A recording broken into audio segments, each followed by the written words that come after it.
What's going on, YouTube? It's NC, and the place to be chilling with Mr. A&D and not Deion stands for Primetime. What's up? Hey, we are giving you guys a late review of AEW Double or Nothing. I was not able to see the show like on Sunday. Like, first of all, there was a lot of pay-per-views that weekend. There was Under Siege, which nobody watched. There was Night of Champions. There was People paid for that? Huh? People paid for that? They're them diehard Impact fans and the ones who wanted to see Trinity. I mean, I like Trinity, but anyway, keep going. Yeah, exactly. Then you had Night of Champions. You had NXT Battleground, which was a surprisingly better show than I thought it was going to be. I really enjoyed that show, especially that last man standing match, which I think had the potential of being match of the weekend. Not really, but it was a Dijak and Dragunov was a good match, great match. Okay, cool. You know, Mello don't miss, and Wesley is great. Tiffany Stratton is a champ. You know, it was a lot of stuff. So you guys should check out me and Q Flow's review and Because Prime on Not a Champions one. You guys can go check that out on the channel. But I said, look, man, we got to talk about Double or Nothing because a lot of things happened at Double or Nothing, even though this Double or Nothing would probably be one of the weakest ones. Probably the second weakest. I can't remember. What was one that was worse than this? Maybe 2020. 2012. I actually got the DVD behind me in the screen of 2020. 2020 wasn't that? That's the one that had the Brody Lee taking on Cody, right? Yeah. No, Brody Lee took on Moxley. Moxley, yeah. Then okay, Tyson didn't need to be there, but I was saying, but yeah, that's when we had Tyson. I thought that one, and then we had the first. That was the Cinematics Stadium Stampede. Now that match was good, but yeah. Other than that, I was like, I don't know. I don't remember being into it. I got you, but yeah, and also that it wasn't a sold out house. I mean, yeah, you had the crowd lined up. Obviously, the side we could see on the hard cam side, it was like empty, pure empty. I don't think it's empty the whole time, but it could have been bound. No, I just know nobody sits on the hard cam side anymore, and I'm like, that's just the people sit on the hard. I usually get tickets on the hard cam side. Yes, because I went to Raw a few weeks ago. I was empty. Yeah. Now, like I said, I don't usually when they get sell out, they will push everybody towards where the camera's at and not sit on the hard cam side. But usually, when every time I go to a WWE show or wrestling show, for some reason I always get tickets front row at the hard cam side. So that area be loaded, but tonight it just wasn't for AEW. And like I said, it's good to have it not loaded on the hard cam side because you can't see anything. But people's phones are coming out and their little videos and their little shorts and showing how, it was not a sellout. Yeah. But AEW does that sometimes. I don't know why they did it here. I know when I went to a few shows, they purposefully didn't sell like half of the stadium just to shoot the way that they shot it. Looked like it was full. Yeah. Like, I've been to shows where it was like, we only selling like 1,000 or 2,000 tickets tonight. Y'all only sitting on this side and over. Exactly. So, yeah. Well, we go right on into WWE. We had the buy-in pre-show, and that the bot show, huh? The bot show. The box show, is that what they call it? The bot show, because I definitely seen the botch. Yeah. It was a trios grudge match. It was the Hardys, Matt, Jeff, and Hook versus All Eagle, Ethan Page, and the Guns. Don't know why. Don't care. I don't care for this match at all whatsoever. We don't either. I mean, of course, the Faces one with Hook hit the red rum with Ethan Page, but the more story of it was Jeff Hardy. Jeff Hardy. Look, y'all can blame it on ring rust. It's time. Jeff needs to retire. It's done. Or just stop doing the whisper in the wind like you know. Don't do that. All his moves right now for that Jeff Hardy doesn't make Jeff Hardy. He got to stop him. I understand they want to do. I know Matt wants to do. Excuse my phone. Wants to do one run with the AEW World Championship, Tag Team Championships, because that's the only championship that they never won.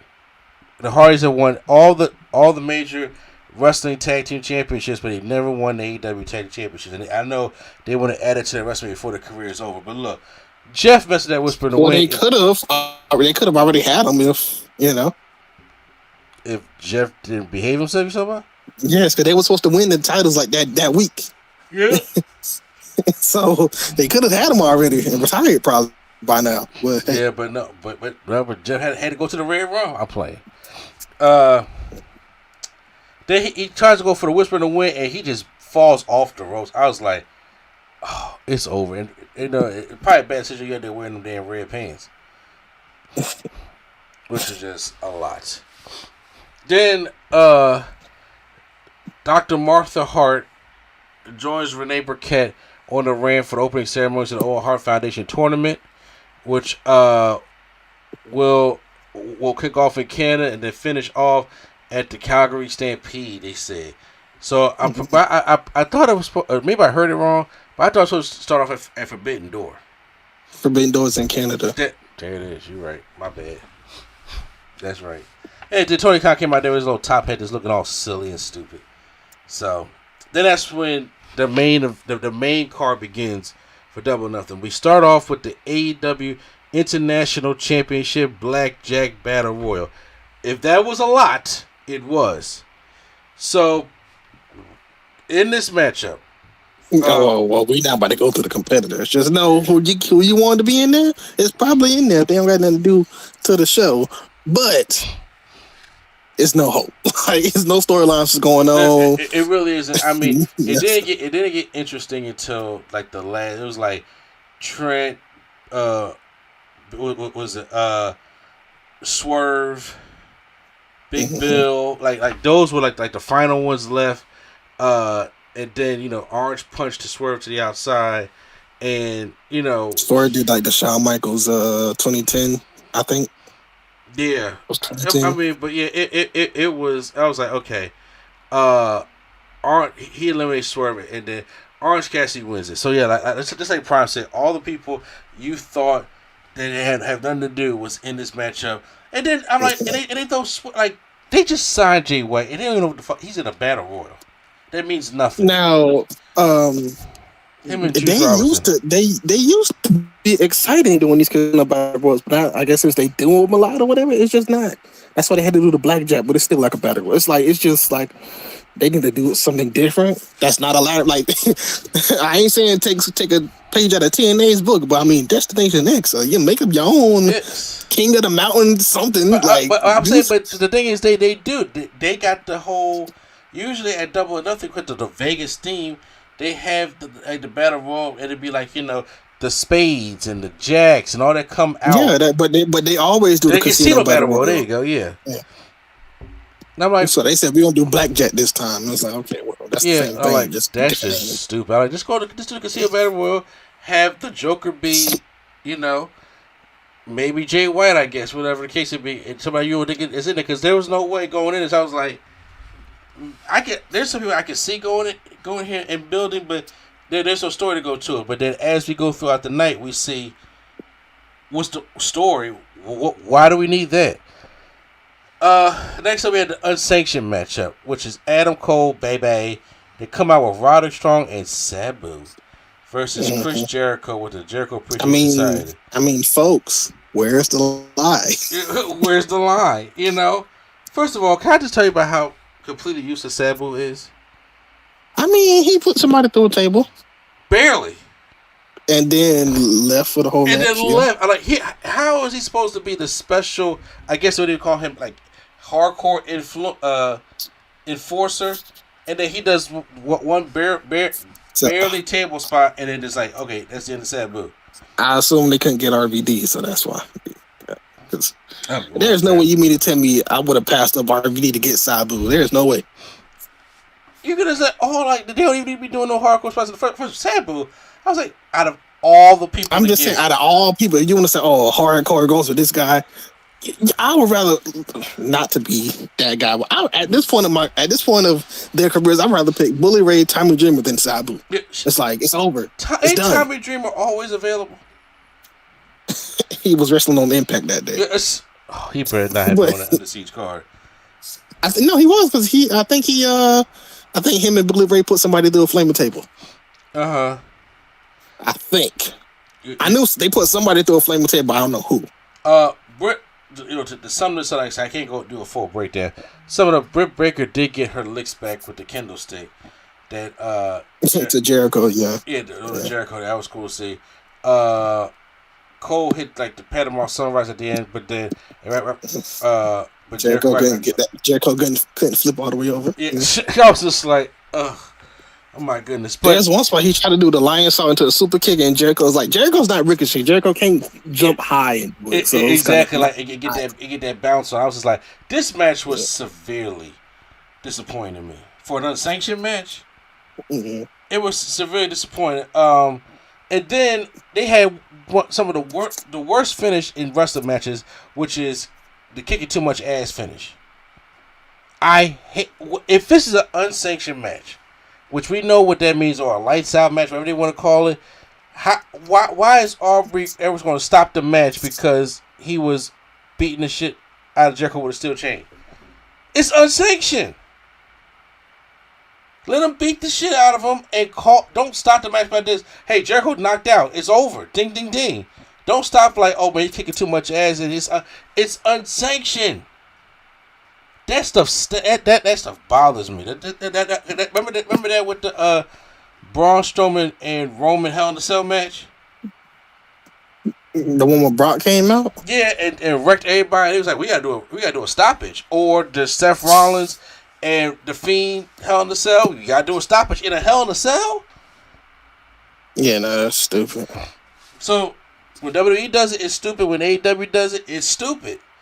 That finish is stupid. I guess they want to be like, oh my god, it's really brutal. But no, it's an unsanctioned match. It should be like that. Next up, AEW World Tag Team Champions match. FTR taking on Jay Lethal and JEFFJARRETT.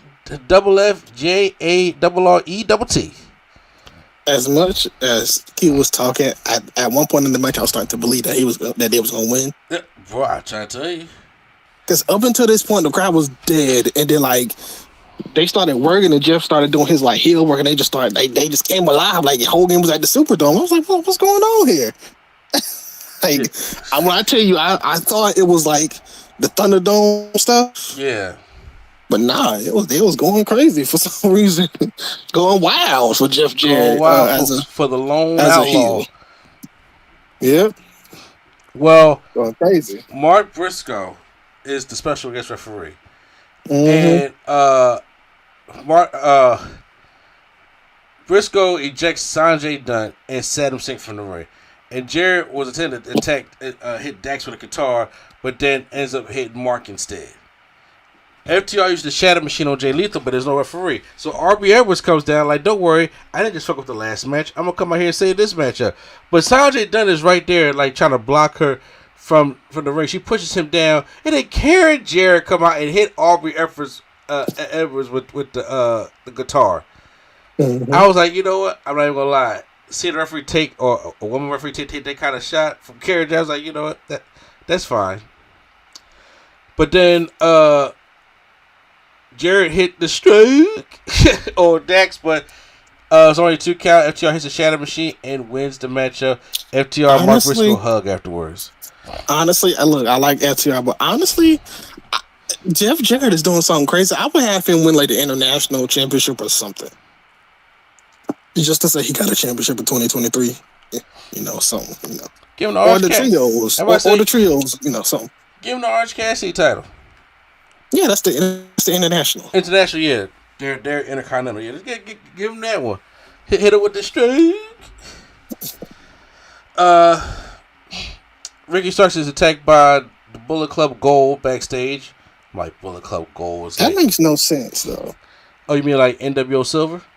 No, that makes no sense because he didn't have a match. I was like, why are you attacking him? Like, why are we getting the Ricky Starks cutscene if he has no match? Yeah. Saraya and Jericho won a mixed tag. Say what? No, I'm just saying that's like a 2K, universe mode. Bronson Reed is in the back getting ready. He wasn't even supposed to be wrestling on the show. Exactly. Yeah. So yeah, Jericho and Saraya won a mixed tag match with Britt Baker and Adam Cole. And Britt Baker. Yeah. Yep. Oh, here go your match right here. The TNT Championship ladder match. Wardlow with Arn Anderson or Glock Anderson, or that thing is old now. He didn't even come out till the basically end of the match and bit his finger or something. He came out. He bit Luchasaurus' finger with the had a clear blood pack in his mouth, so it was bleeding all over the place. For the effect type thing. I actually thought this was a decent ladder match. Of course, it was overbooked to shit because we had it was a decent match. It was overbooked, and Wardlow is not Jeff Hardy from 2000.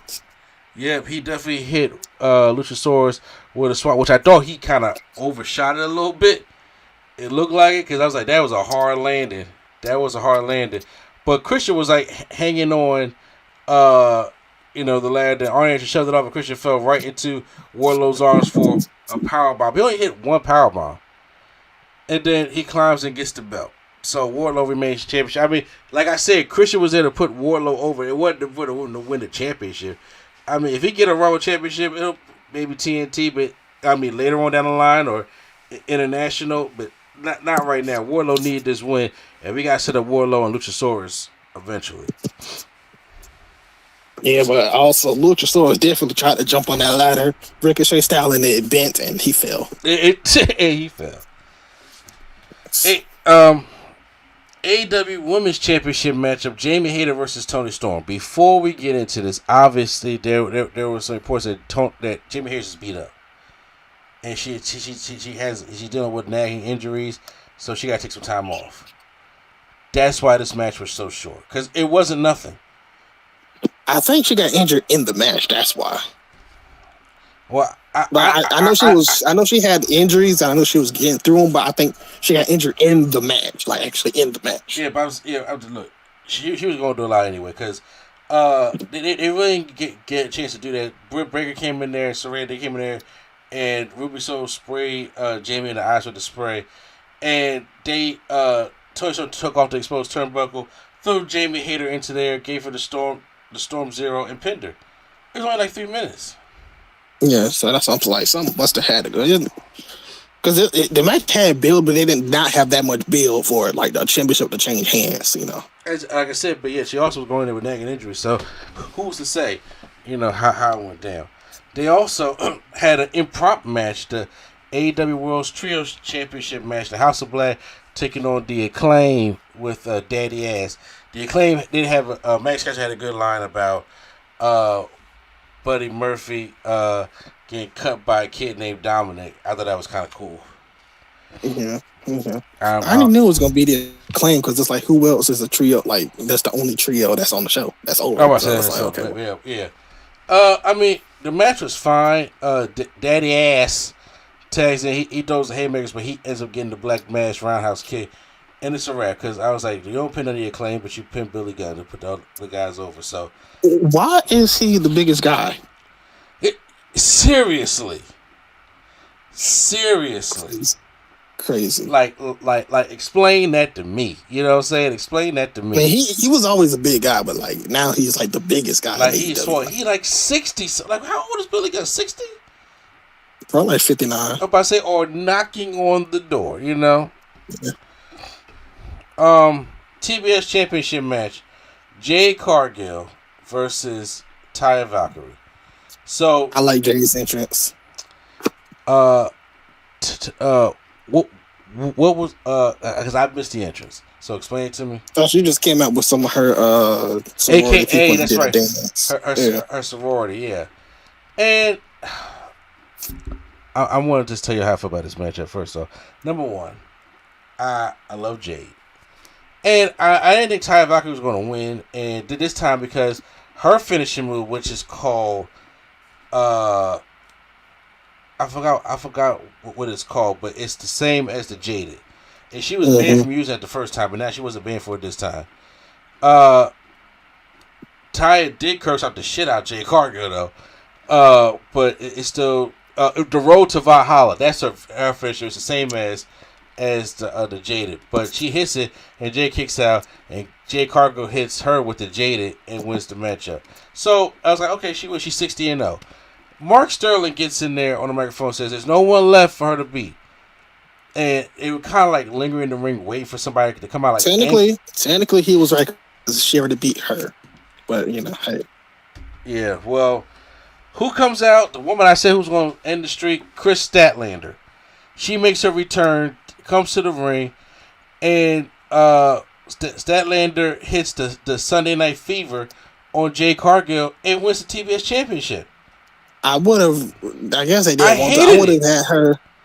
I would have had her return at the pay-per-view and then fight her at the next pay-per-view or thank you, Prime. Thank you. Yeah. I hated it.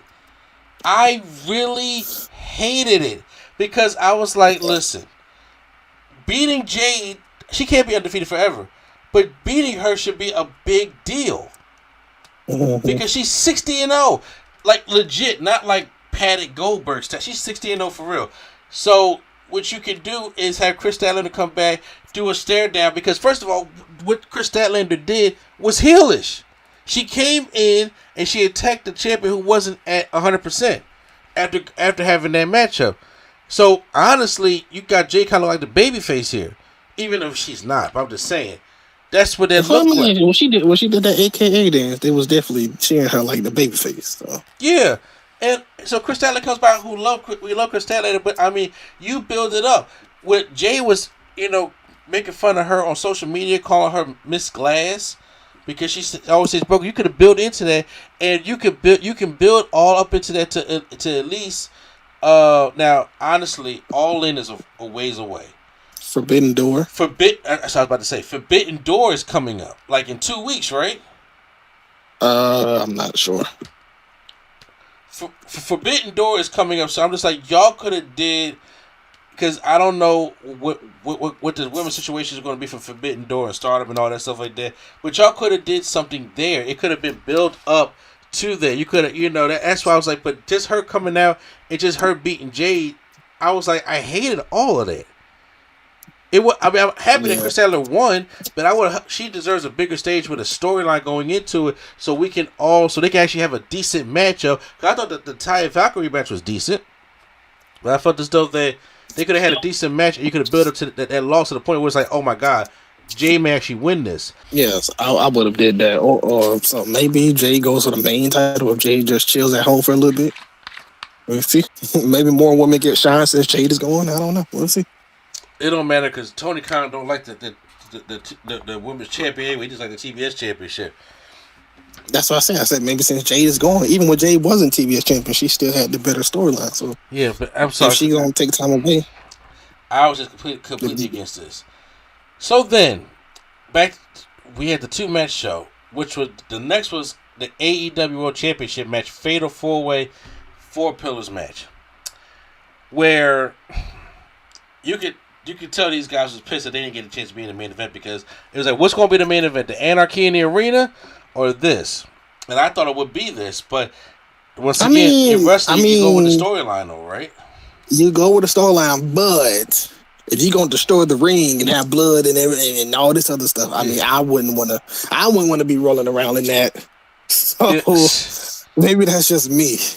Fair enough. I don't want to get hepatitis or whoever from Moxley or whatever. You ain't got to have him back to back neither. Shit, Anarchy in the Arena could have opened that joint, but I understand. But for what happened in that matchup, I understand why it main evented. So we had MJF taking on Darby Allin, Jungle Boy, Jack Perry, and Sammy Guevara. Where MJF comes out in his devil mask that he had was a double nothing last year when he came back and stuff. I don't even remember. It's been a while. Yeah. So, give me some highlights that you like from the floor, minus the human centipede submission that they did. That was the worst of the. Yes. Probably. No. No, there's a lot of good stuff. Like everybody else was doing spots, MJF was doing like his character work. So I kind of like that. Like everybody else was just trying to do spot. And MJF was actually, building his character in the match. Like I'm being heelish and devious and all this in the match. Yeah. I mean, this match was cool. Like this match could be a match of the night. Like I think this match is like could be match of the night. We'll get to the other match later. It was okay to me, but I did like that at that one point they all used signature move from their predecessor, like Sting. I mean, Darby Allin did the Scorpion Death Drop. I think MJF did the Crossroads, and Sammy Guevara did the Juice Effect of the Walls of Jericho. I'm not gonna say sure. Go by what I've read, some of that. I thought it was cool, but MJ. No, you ain't gonna say Jungle Boy did them prettier. You ain't gonna say it. Jungle Boy did them prettier. Darby goes lands on MJF for the coffin drop, but he he used the title belt and his head hits the title belt. Jungle Boy had a chance to use the championship, but he was being the good guy and threw it away. Good guys don't win. First of all, it's a no DQ match. Good guy goes out the window. Yeah. Honestly, I don't know why people just won't go get a chair and they just start whacking their. It's no DQ. It's no DQ. Yeah, but sure. So after his hit collapse with the belt, MJF used the single head takeover and pins Darby Allin. I'm starting to think Darby Allin is going to be the one to take that belt off of MJF. It's not going to be CM Punk. It's not going. I don't think it's going to be. Darby need work. Damn, you think Darby? He need that much work? No, Darby needs work. Yes, he needs work to be a world champion. Yeah, he needs work. Okay. TNT champion, he's great. Intercontinental tag, he's great. But world champion, he gonna need work. He got to put that work in. But not in ring work. He's good, but I'm just saying like he needs like he needs something. Who do you think? Also, I see you like watching MJF do his favorite move because he definitely did that move a lot in the game. Yeah, exactly. Headlock takeover. Exactly. Who do you think will probably take it off of him now? Like, do you have a? I don't know. It will probably be somebody. I don't want to say nobody legit and sound mean, but it'll probably be somebody that we know, like Danielson or Moxley or Omega or somebody. Danielson had his chance. He can have another. I'm just saying later down the line. I'm just saying like I don't think it's gonna be like a newer guy. I think it'd be like a established person. You think it'll be like a Jungle? No, it ain't gonna be Jungle Boy. No, it'd be somebody more established. Ricky Starks. If he's developed enough, then maybe. Yeah, but right now, he dealing with. There's just some people like I don't know. I haven't watched it every week, but I do know. Like I just don't feel like Jungle Boy is old, but I don't feel like he's as developed. So that's what I'm saying. Like MJF always feels developed. Yeah. I don't get that with Sammy or Darby or Jungle Boy. I feel this. I mean, somebody who I wish was more developed, like Keith Lee, could have came here and been champion by now. But no, Tony kind of squandered that shit. I think he let Keith Lee do whatever he wanted. Keith Lee said, "I'm gonna turn this into a grandpa." Yeah, like sir. Oh God, why?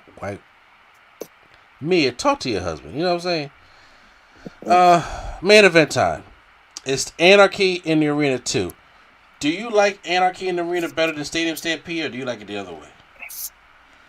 I like Stadium Stampede because you can do a lot of stuff. Like Anarchy in the Arena is cool. Stadium Stampede, you can pre-record footage and you can go in the arena, you can go out, you can end it in the ring. So I like that better. Yeah. But I mean, it's still cool. Both of them are still cool. Either way it go. Yeah. Well, we had the Elite with Hangman Page. Well, I mean, he's part of the Elite too. So Hangman, Kenny Omega, Young Bucks, and versus the BCC, Danielson, Claudio, John Moxley, and Wheeler Yuta. So they got a live band playing Wild Thing. I heard there was some controversy with this lead singer was wearing.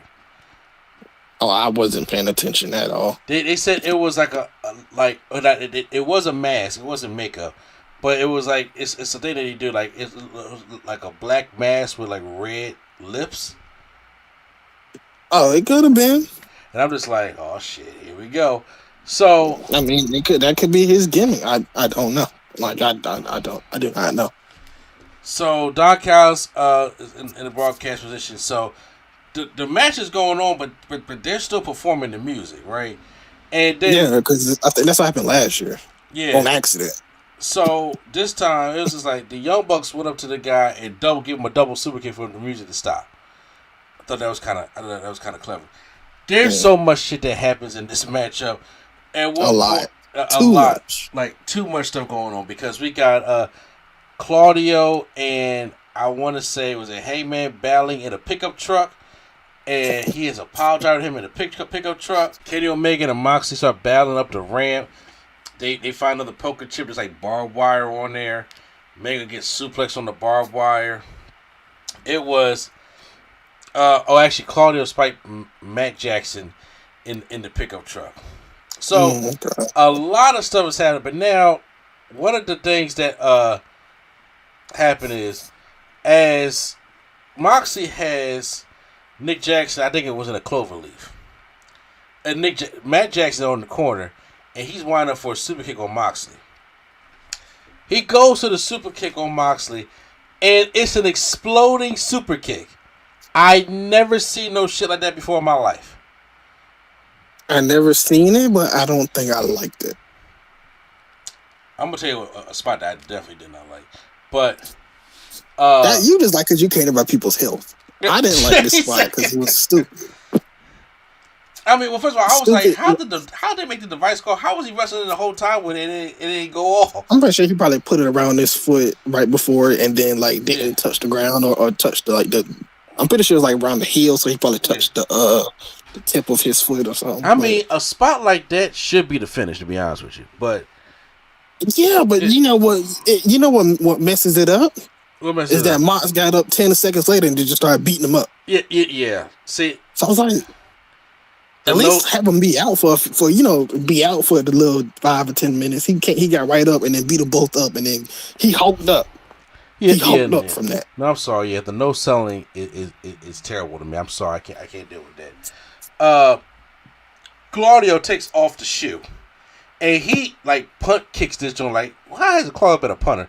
He punts. He kicks this a good distance. I mean, he probably is a good soccer player. He's from the. He kicked that a good distance up the ramp. There's thumbtacks in there, and